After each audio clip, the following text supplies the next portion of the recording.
Assalamualaikum warahmatullahi wabarakatuh. Perkenalkan, nama saya Ustadz Umar Faruk. Saya pada kesempatan kali ini akan coba membantu melalui video singkat ini untuk mempermudah proses pembelajaran teman-teman sekalian. Dan pada kesempatan kali ini saya akan coba menjelaskan materi sejarah dan kebudayaan Islam, dan di bab pertama kita akan coba membahas tentang kondisi masyarakat Mekah sebelum datangnya Islam. Jatah untuk kelas 7 ke depan kita akan mempelajari sejarah Nabi Muhammad. Nabi Muhammad sebagai utusan Allah untuk menyebarkan agama Islam, orang yang paling berjasa bagi kita harus mengetahui perilaku beliau, perjuangan beliau dan lain sebagainya. Maka kita sebagai umatnya, sebagai generasi muda Islam, sepatutnya kita harus mengetahui banyak tentang sejarah kehidupan Nabi Muhammad, perjuangannya beserta para sahabat-sahabat yang lain. Maka untuk diakui, untuk memantaskan diri mengakui bahwa kita sebagai umat Nabi Muhammad selayaknya kita mengetahui banyak tentang sejarah Nabi Muhammad. Maka sebelum membahas tentang sejarah Nabi Muhammad, kita pahami dulu tentang lokasi, yakni kota Mekah sebelum kelahiran Nabi Muhammad, yakni sebelum datangnya Islam. Bagaimana sih keadaan atau kondisi masyarakat kota Mekah sebelum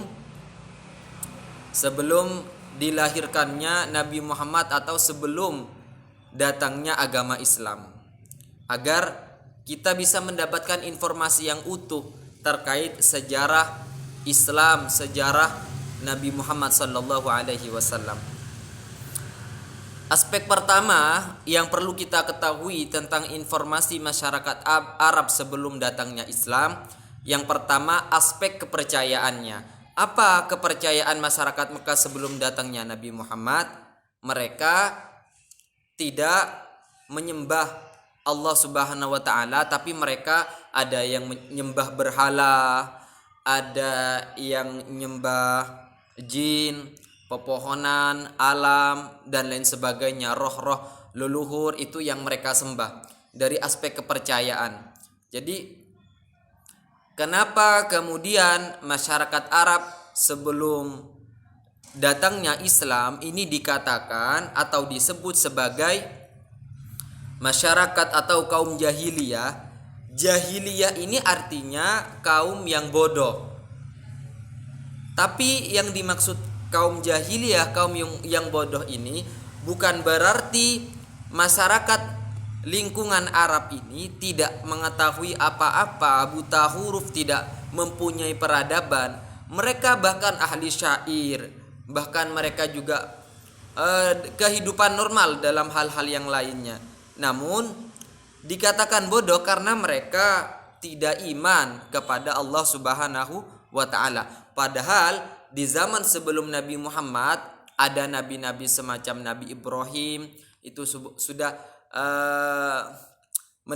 mendakwahkan untuk menyembah Allah, namun pada perkembangan sejarah berikutnya sudah meninggalkan untuk menyembah Allah dan mereka lebih menyembah berhala. Berhala ini patung yang mereka buat sendiri dan mereka sembah. Jadi itu yang dimaksud kenapa masyarakat Arab sebelum kedatangan Islam disebut sebagai masyarakat jahiliyah. Itu aspek pertama, kondisi keyakinan orang Arab intinya tidak percaya tidak menyembah Allah Subhanahu wa taala. Kemudian yang kedua ini aspek sosialnya, aspek hubungan antara masyarakatnya. Sebenarnya masyarakat ini mempunyai sifat-sifat positif semacam pemberani, juga mereka masuk orang-orang yang tidak rela martabatnya diinjak, harga dirinya diinjak, Mereka juga punya daya ingatan yang kuat. Itu sifat-sifat positif orang Arab. Tapi kenyataannya pada saat itu karena memang sudah tidak percaya dengan adanya Tuhan, maka otomatis kondisi masyarakatnya itu menjadi tidak stabil. Mereka menjadi tidak mempunyai peraturan karena mereka tidak punya batas-batas kehidupan sosial. Mereka merasa tidak punya tanggung jawab dan yang lain-lain. Makanya maksiat merajalela, termasuk semacam perjudian, pencurian, perampokan, perzinahan. Bahkan paling buruknya adat Arab sebelum kedatangan Nabi Muhammad dan Islam, mereka mempunyai kebiasaan buruk mengubur anak perempuannya hidup-hidup karena memandang anak perempuan itu sebagai aib. Juga pada waktu itu terkenal yang namanya perbudakan. Budak ini beda dengan pembantu. Mereka pembantu jasanya dibayar oleh majikannya, tapi perlakuan perbudakan pada masa Rasulullah melakukan budaknya sebagaimana hewan piaraan semacam sapi di Indonesia. Jadi dapat diperjualbelikan, dieksploitasi tenaganya dan lain sebagainya. Itu aspek sosialnya. Aspek ketiga ini aspek ekonominya.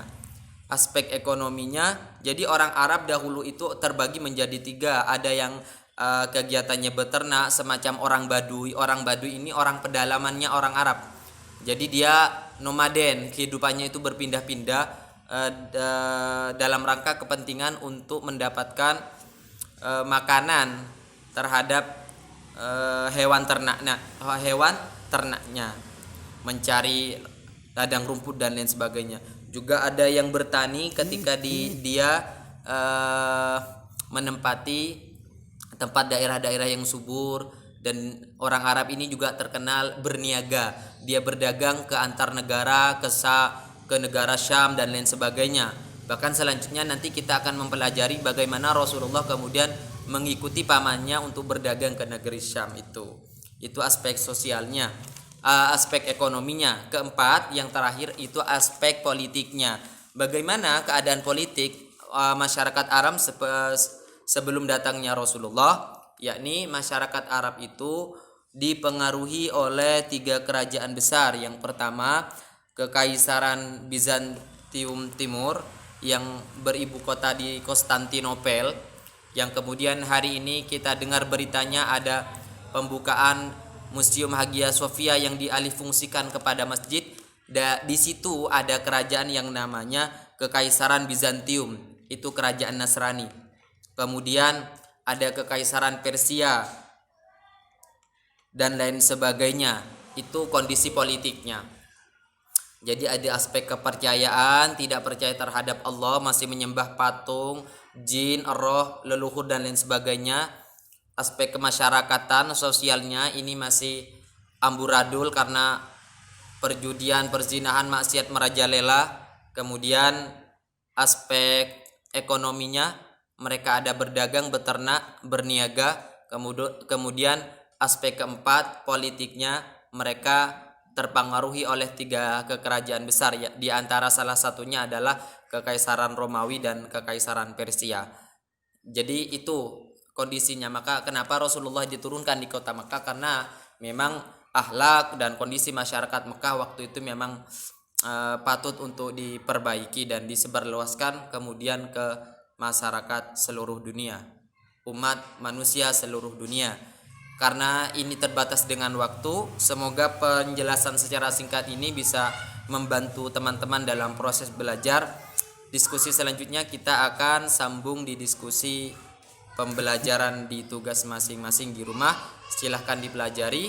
Ketika ada yang tidak paham, silahkan hubungi, kita diskusikan pada pembelajaran selanjutnya. Sekian, wal afwa minkum, assalamualaikum warahmatullahi wabarakatuh.